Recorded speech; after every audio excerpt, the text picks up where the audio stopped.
so much for being on my podcast. Before we get started, how should I address you so that we just make sure that everything goes just the way you like? First of all, thank you so much, Andrew, for inviting me. I'm excited to be here and really looking forward for this to this podcast. And thank you for inviting me to your channel and program as well. So you can call me Dr. Vikas Soni or just Vikas is fine. Either works perfectly. I'm so excited to talk to you today. So first, can you just start us off by explaining a little bit of who you are, just before we go into detail about your life as a whole? So I'm originally from India, and I'm a scientist and an entrepreneur working at the intersection of plasma medicine, cancer biology, biotechnology, astrobiology, and translational medicine. My academic journey began with a bachelor's degree in biotechnology and biomedical sciences. And during that time, I worked at top institutes back in India at BARC and IIT Bombay. And just like capstone projects in the US, I completed my undergraduate research thesis researching treatments for HIV by predicting their structures of protein and responsible for the virus's infectivity using X ray crystallography. It's a protein predicting method. You can look it up online. But after that, I moved to the US to pursue my master's in biochemistry and molecular biology and cellular biology at Georgetown University. One of the reasons why I chose Georgetown University was that I wanted to be in close proximity with the NIH, which is National Institutes of Health, because I've always admired the NIH for its groundbreaking contributions to science, biomedical research, and etc. And it is home to some of the brightest minds in medicine and research. And can you imagine, like one of the topmost institute for giving birth to lots of Nobel laureates, right? So, which is impressive list of Nobel laureates and life-saving innovations that's happening there. So, it has always represented that kind of place where I aspire to make a difference. And the NIH has deeply inspired me throughout my academic and professional career. So I dreamed of working there. I had this dream. And fortunately, during my master's program, I interviewed successfully and was selected to join NIH based on my background and my experience. And professionally, I worked there for like 3 years at NIH, followed by another year at Georgetown. And I also spent some time at the FDA, focusing on treatment of cancer, hormones, infectious diseases, and also therapeutic development. Then I completed my PhD in plasma medicine at George Washington University, where I'm currently a postdoctoral scientist working on non-invasive plasma-based therapies for aggressive brain tumors like glioblastomas, which is an aggressive form of brain cancer. And during my PhD and over the last few years, my focus has been on using cold atmospheric plasma to treat cancer or drug resistant bacteria or tumors in animals. And during that time of my PhD, the research that I was doing, I kind of wanted to translate that out in the market. So I'm also the founder and chief scientific officer of JivaJet. It is a health tech and space tech startup I launched to bring these innovative ideas and non-invasive therapies that I worked during my PhD from lab to clinic and ultimately to patients who need the most. That's really interesting. So you clearly have a very full STEM background. Oh yeah, So absolutely. is this something that you knew you wanted to do growing up in India? Is this something that you've always had a passion for? And kind of like, how did your childhood have anything to do with where you are now? So, yes, to answer to your question in short, yes, my childhood was really amazing and unique. I grew up in a residential research township in Mumbai, in which, like, where the houses were in the residential complex, and which houses one of the country's premier and most prestigious scientific institutions. Directly, it is overseen by the Prime Minister of India, and this is like a multidisciplinary research center that spans over like 1,000 acres, I believe, and is home to the largest scientific community in the world with around 50,000 residents and scientists just living in the colony and working in the same residential complex. So the institute covers nearly every field of science and engineering from physics, chemistry, biology, metallurgy, mechanical, aerospace engineering, supercomputing, even plasma physics. So which I later specialized in, right? So that was an inspiration. But it also has the largest central science and technology library, because not many of them know that, in the continent of Asia. So you can imagine the atmosphere. I was surrounded by all the scientists, doctors, and engineers, and everyone around me was so brilliant. Even the school system was incredibly competitive. Like, there were 6 schools in the complex itself and 2 junior colleges, senior colleges. And even if you scored like a 95% and some other kid scored like 97%, you might still rank 10th in your class because of how many gifted students were there, and it was so competitive. So growing up in that kind of high achieving environment definitely shaped me in both inspiring and challenging ways. And I was a curious and creative kid. Like, I was always using both sides of my brain. It's been said that if you're into science, you use a left and right side of your brain, and if you're into art, you use the other side of the brain. So, and vice versa. So, growing up in that environment, I guess, shaped me so much. And I was always very curious and creative. So, I was great at science and biology, obviously, but also deeply into art and music and acting and sports. I initially even considered becoming, as a kid, a doctor or an astronaut. But you know how it is in India is like every kid wants to be an actor, because of a very typical dream that Indians have is Bollywood in the background. So you want to get into movies. I wanted to be, for say, they called it as a hero in India, but it's actually an actor. But at the same time, I had this crazy curiosity in me to learn about science. And I also excelled in track and field, soccer and sprinting and high jump. And I think I remember I still hold a record from back then. I won multiple art competitions for painting and pencil sketching and all that. And I loved being on the stage and performing. So I was always the creative kid. But at the same time, there was definitely pressure growing up in my place, where everyone just feels like Einstein, right? Everybody is a scientist or a doctor, and where your neighbors, your friends, and your own family are world class scientists, right? Like my dad, my father is globally recognized, world recognized scientist, and my brother was also top in his class in math and other subjects. So there was a lot of expectations, and I was seen as the more distracted artistic kind of kid. And so I had to work harder to prove myself, that I could bridge both the worlds between creativity and science in my own way. And I think that's what ultimately shaped me, learning how to integrate creativity into science and finding my own path rather than just trying to follow in anyone else's footsteps. And by the way, if you'd like to, because I've already spoken about my art, but if you'd like to check out my art, feel free to follow on Okay. my Instagram page at vic.leo. I'm actually living both my dreams right now as a scientist and an artist. But in fact, in 2023, I was honored to be nominated and placed in the top 3 for the DC Mayor's Art Award. Oh, really? Yeah. So what made you decide when you were, I mean, because when you were growing up, was there a point when you had to choose, I want to strictly pursue STEM, or I want to strictly pursue my creative side? So was there like a point in your childhood that you had to choose one? And if so, what made you lean more towards that side? Yeah, absolutely. So I was always deeply inspired by both space and medicine. And I used to stick around with the quote, and there's a quote by Einstein that really stuck with me, that the greatest scientists are artists as well.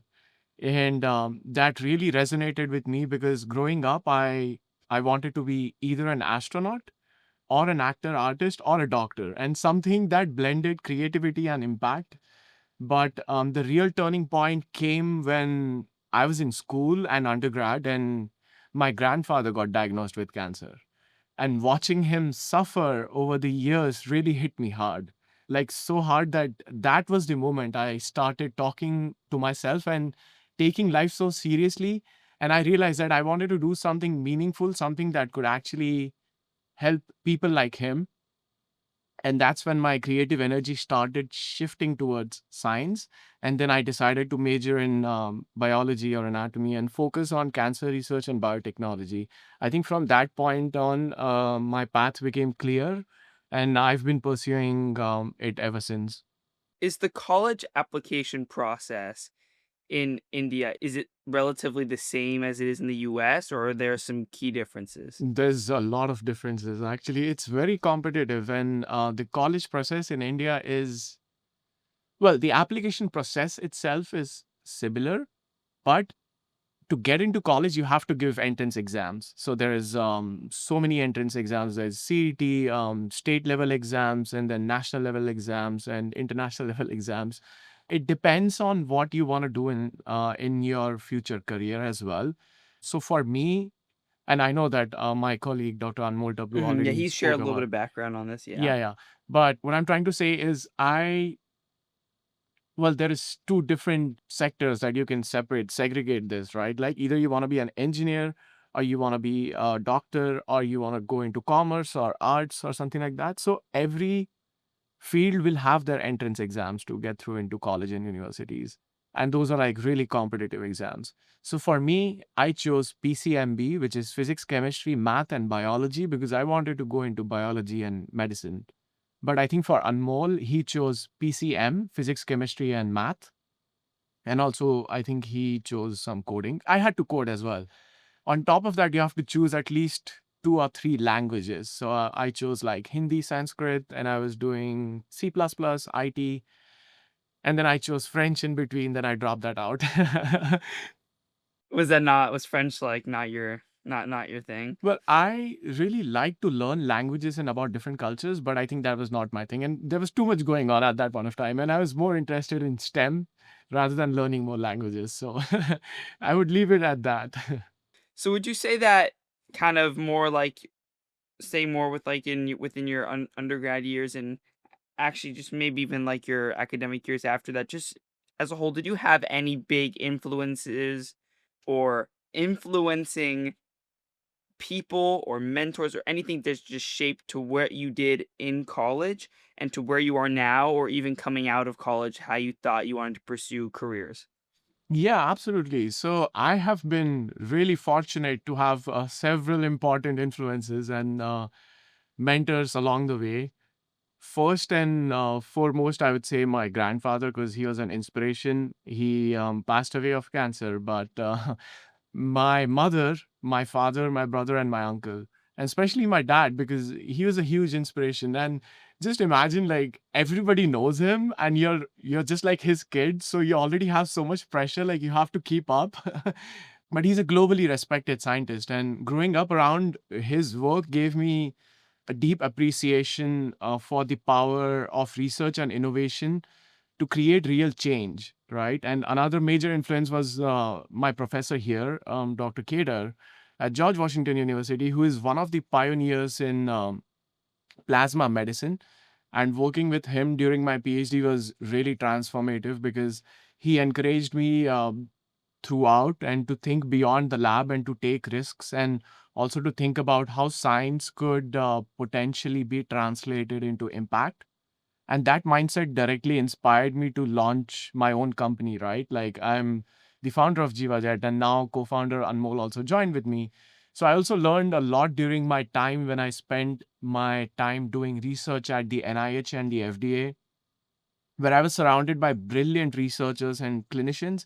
And that exposure really helped me understand the importance of translation science and how to bridge the gap between discovery and actual patient care or clinical trials and all that. And then finally, I would say, like, my own experiences, because seeing my grandfather suffer from cancer and growing up in research driven community and always feeling pulled between creativity and science really shaped me, my drive to build something that could bring something together. And that's what I think JivaJet currently represents for me. And I would also thank my critiques for for unknowingly encouraging me, because every time they pointed a finger at me like you cannot do it, it gave me more encouraging words that my journey of self-discovery and triumph should be something that should be related to excellence but not chasing success.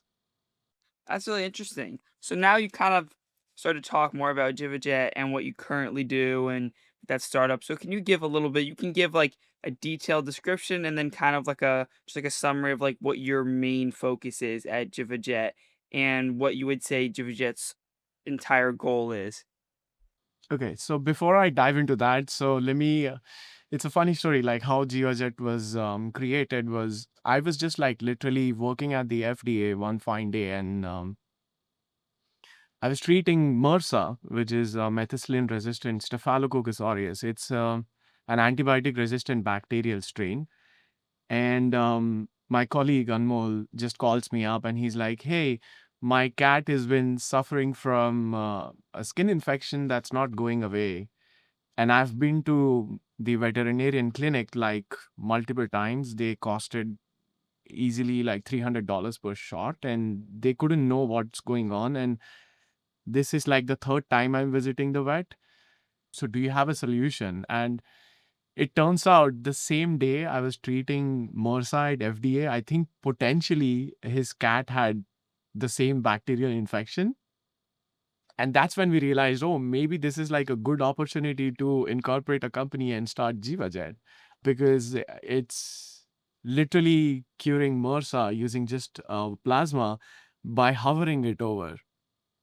And then I realized, okay, maybe that's like a good market out there. So the word Jiva Jet itself means Jiva means in Sanskrit to breathe or to live.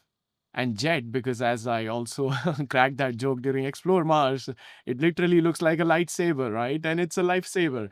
So I've been using this device to treat cancer as well as antibiotic resistant bacteria. So that's how JivaJet started. But coming back to your question, what do I do on a day to day basis at JivaJet? And let's talk about it. So initially, we started this as a plasma medicine company. And right now, it's transitioned to also a space propulsion company because we are using dual applications of plasma. And for the audience, I would like to clarify this plasma as a biologist turned into an engineer. I always used to get confused like, what is plasma? Because the first thing that comes to your mind is blood plasma, but it's totally different from them. We know three states of matter: solid, liquid, and gas. But when you ionize the gas, you form plasma. And this is kind of a physics and biomedical application of it. But naturally occurring plasmas are usually the lightning strike that you see and the auroras, they are a form of plasma. So a day-to-day life at JivaJet is honestly a mix of science and strategy. So we are utilizing different applications of this plasma device for our startup. And since we are like in the fast-growing early stage phase, I have to wear a lot of hats. On the scientific side, I constantly am working on designing optimization of our plasma devices and running overseeing in vitro, which means in petri dish, and also in vivo, which is in animals, and preclinical experiments, analyzing data, troubleshooting results. And we are also testing how cold atmospheric plasma can affect cancer cells and drug resistant bacteria and even plant systems. Because one of the aspects that I'm really interested in is astrobiology and space biology. And can you actually grow plants up there in space? Is it easier? Because there's literature research over, I would say, 2 decades that plasma can be used to enhance seed germination. So, which means it can enhance plant growth. And if you can apply the same application in space or in Martian environment, that would be really interesting because it will create a habitat of having a small greenhouse there or plants, and then that can convert actively carbon dioxide into oxygen.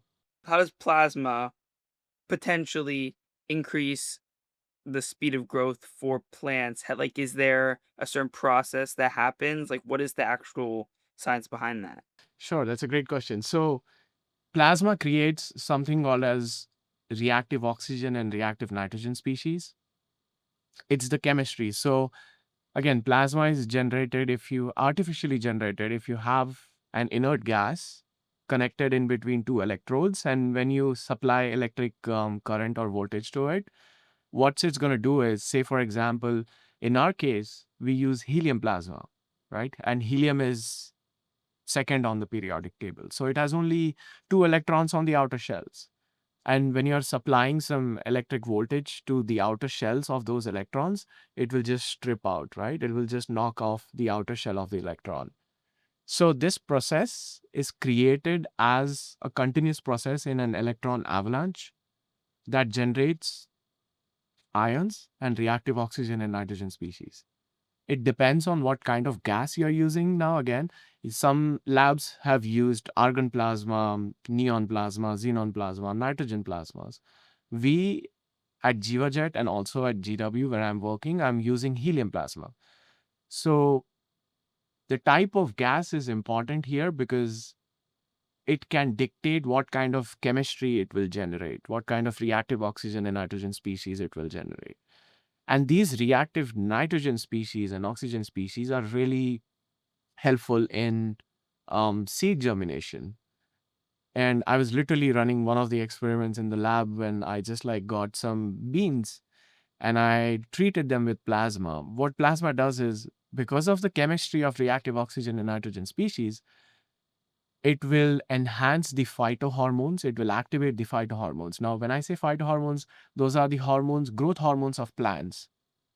And it will also kind of disrupt the seed coat slightly so the seed can germinate easily out of it. So that's how it enhances the plant growth. Obviously, there's like a lot into a mechanism of it, but in short description, I would like to just say by seed germination and using reactive chemistry, it will generate grow the plant. I've also heard this is also possible just for like people, like if they are in space and they need a wound to heal sooner. Is there a similar reactivity process? That is a great question. I think one of my sections of my talk at Explore Moon and Mars mission was also about wound healing. It is a similar process, I would say, but however, it's slightly different because um, human cells behave differently than plant cells, first of all. And second of all, wound healing in space is slower than on Earth. And one of the reasons is because of the microgravity environment. There's so many things going on. So there's less oxygen, first of all. And the immune markers, the immune cells cannot reach the wound on time and they cannot help close the wound on time because of the slow process in there. There's less nutrients up there because whatever time it takes to heal the wounds on Earth, I think it's maybe 3 to 4 times more in space because of the microgravity and environment like that. The chemistry is really helpful in also healing the wound, I would say. There is two types. Now there's reactive oxygen species and there is reactive nitrogen species. Reactive oxygen species is mainly used in treatment of cancer that causes oxidative stress, but there's something also called as eustress. So it's the reverse of oxidative stress. And for wound healing, we usually use the application of eustress, which is reactive nitrogen species that is more responsible for wound healing. That's really interesting. So would you say that working with JivaJet has kind of transformed the way you think about space medicine and just kind of the way you think about how you approach things in the lab? Would you say that it has altered the way you think about these things, or has there been no difference for you? Yeah, absolutely. So, great question again, Andrew. I think being a part of JivaJet has completely expanded how I view both medicine and space technologies. And although they are like just two separate fields, but I think as Anmol must have also mentioned that there is a synergy because we are using plasma as an application. It has millions of applications, first of all. So plasma can be used for treatment of cancer, antibiotic resistant bacteria, for decontamination and sterilization. It can also be used for plant biotechnology. And obviously, Anmol spoke about the plasma thrusters, not just as separate fields, but as deeply connected frontiers. Before founding the company, I was primarily focused on biomedical research of cancer and medicine and infectious diseases. But I think building a company with respect to healthcare and aerospace has taught me that some of the core technologies in our case, like plasma, can be applied to both medicine and propulsion side of it. So it has made me realize how slow and fragmented both industries can be, right? Like, especially when it comes to translating science into real world solutions, you need to think beyond the lab and be willing to navigate regulatory systems. For example, in case of medicine, I think you need regulatory approvals from the FDA, but in case of space, you need DoD, Department of Defense, and then ITAR regulations come into picture, and you need FCC licenses. So I think to navigate through these regulatory systems and build interdisciplinary teams and tell a compelling story that unites people from medicine, physics, engineering, business, as well as even space industry. Overall, it has given me a whole picture and idea that it's more integrated, and the futuristic perspective of this space and medicine would be really helpful for humans tomorrow. And I think that's incredibly motivating for doing all this at JivaJet. It's interesting to hear about how there's certain challenges and obstacles you have to overcome when working with the startup and just working in space technology and medicine. Would you say that you've had any challenges or any regrets and just any kind of like experiences that you've remembered that have altered how you go about this startup in the future and how you go about it now in the present?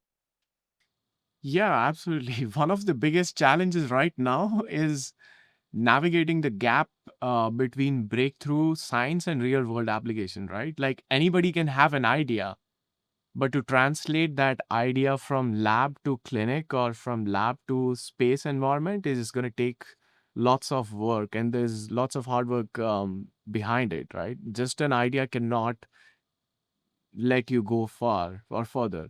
So we are working on cutting edge technology and plasma medicine propulsion, obviously, both turning that into something clinically approved and also, in case of plasma thrusters, commercially viable and scalable takes a lot of time, first of all, and then lots of funding and patience, right? And another major challenge right now is the federal funding landscape, because there's huge budget cuts everywhere. With ongoing budget cuts, I think it's getting really harder for early stage deep tech startups like us to access the resources we need. And also, even when the science is strong, it's difficult to just get a hold of these funding, because we have been applying for lots of grants as well, but we haven't heard anything from those grants. And another major challenge I would like to add, Andrew, is that being a foreign national founder adds extra layers of regulatory and legal hurdles, especially around leadership roles. Because I had to step down from my own company. I founded this company and I had to step down as the CEO because I'm a foreign national. So because certain of these roles require federal contracts, and I think that said, these challenges also push us to be more creative in a way and focused and resilient, and I think that's what keeps us moving forward.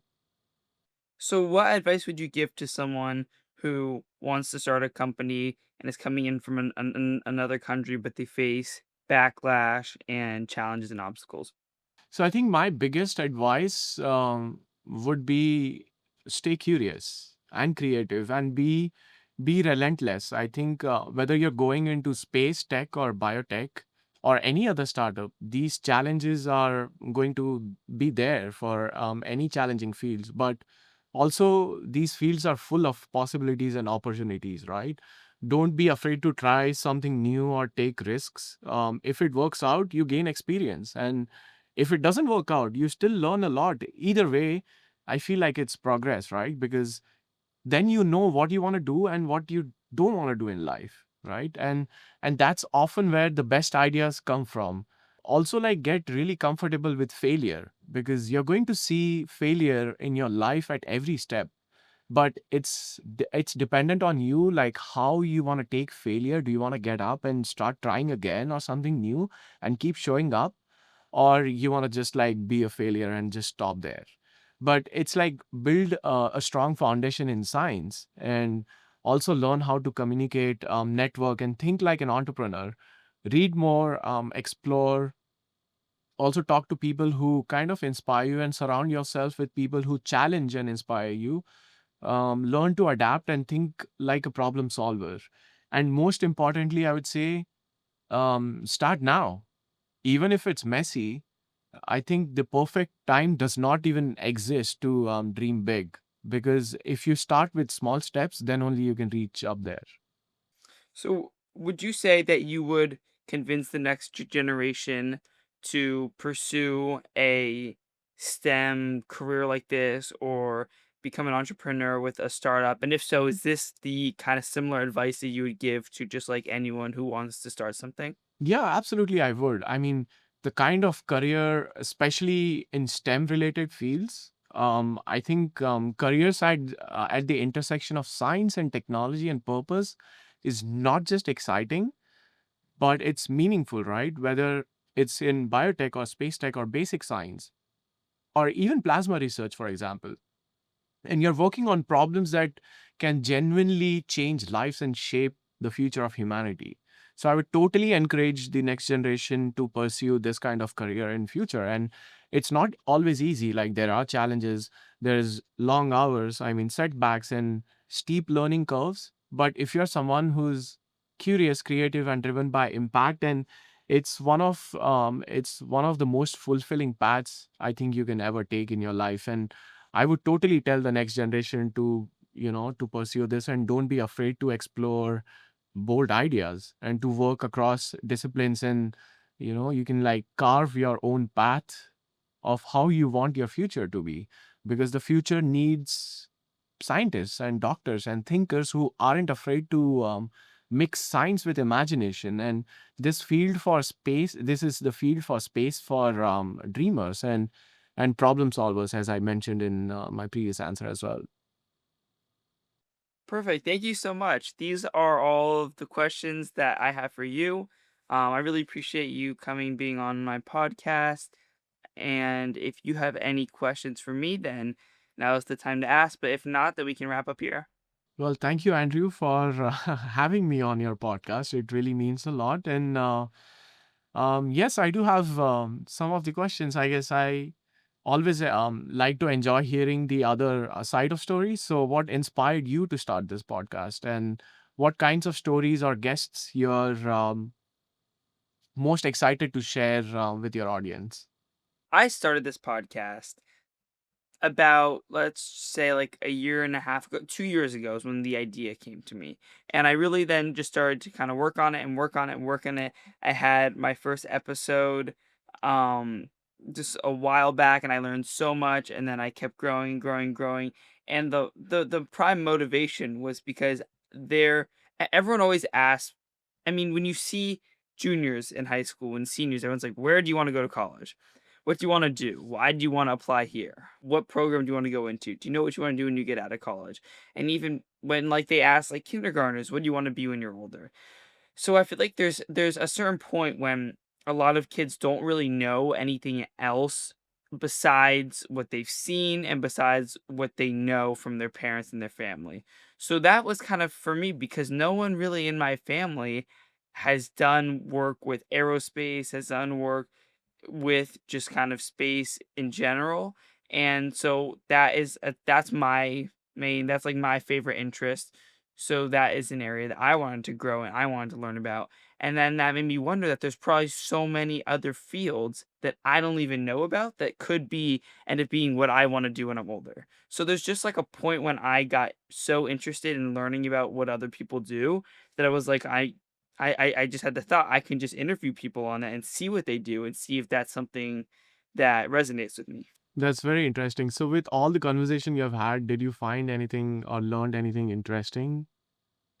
I definitely will say that it for sure has reinforced my interest in doing something with entrepreneurship, doing something that is challenging but might be very rewarding. And it might be something like a tech startup, something with space, some form of startup, or just something with that high risk, but that high reward. That's kind of where I've found a lot of interest and where I've leaned. Nice. And where do you see yourself doing this in future? Like, what's your big vision or dream? I would not ask the general question, but Well, to be honest with you, I don't really know. I know that I'm going to be doing something that challenges myself and I'm going to be doing something that makes me happy because I feel like that's the best way to kind of live life.